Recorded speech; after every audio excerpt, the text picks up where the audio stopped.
All right. Um, I want to do a couple more cleanup things before we talk about some of the formulas.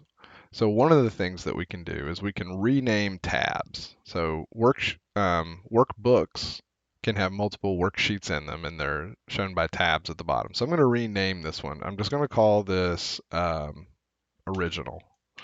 So what we can do then is now we can make a copy of this with duplicate. All right, called copy of original, and I'm just going to call this one, say main. Okay, so that way we always have our original data untouched, and then we can do all our work in this one. So we're going to work with some formulas, and some of it we're going to replicate what's already in here, so we can make sure we're doing things right. So the first thing that I'm going to do is we need to add some columns. So I want to add a bunch of columns at the end. And so if we go insert columns, we can only insert one at a time. So, but if you just select a bunch of columns like this, now we can insert 7 columns to the right. So let's just do that.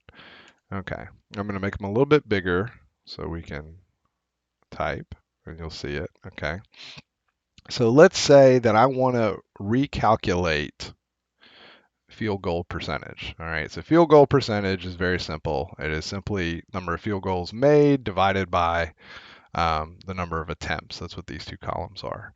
So let's just call this, say, new FG percent. Okay, and then here's how we use formulas. We type in an equal sign. Okay, that says we're going to use a formula. And now the easiest way to do this is just click on field goals. So that's G2, right? So G2, and then divide by that one, H2. Okay, so now we just hit enter. Okay, and it's suggesting, it's like, hey, do you want to do this for all of them? Say, sure. We can either hit Control Enter or just hit that. Notice, right, we definitely don't need all these decimal points, and then of course some of them are rounded. Um, So let's just select them all, and then we can go use this up here to increase or decrease the decimal points. So let's decrease it down to 3, and we should notice that these columns match exactly. Okay? All right, so obviously replicating ones that already exist is not that hard. Okay? So now let's do one where there is a bit more to it. So this column right here is called effective field goal percentage.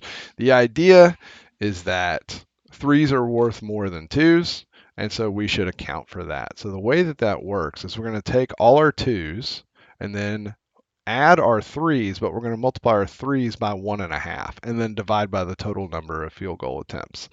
That way, we're accounting for the threes. Okay, so what we'll do is we'll do equals. And here's what we're going to do. We're going to do 2 pointers made plus 3 pointers made times 1.5, right? And we're going to divide by total field goal attempts. So we got to put that in parentheses because order of operations. So now we divide by field goal attempts, right? And it suggests the autofill again. All right, let's call this new EFG, okay, percent. All right, not quite wide enough, so we just make it bigger. And then we can go down here again, and we can decrease the number of decimal places. And if you notice, they match up exactly. So that we know that we did this right, okay? So now let's try to do something where we don't have a match, where maybe there's something else we want to look at. Okay, so let's say, for example, we wanted to know something like points per game. So here's the number of points. That's the number of games that they've played in. This is games started, so don't get those confused. This is games. So let's go say points per game.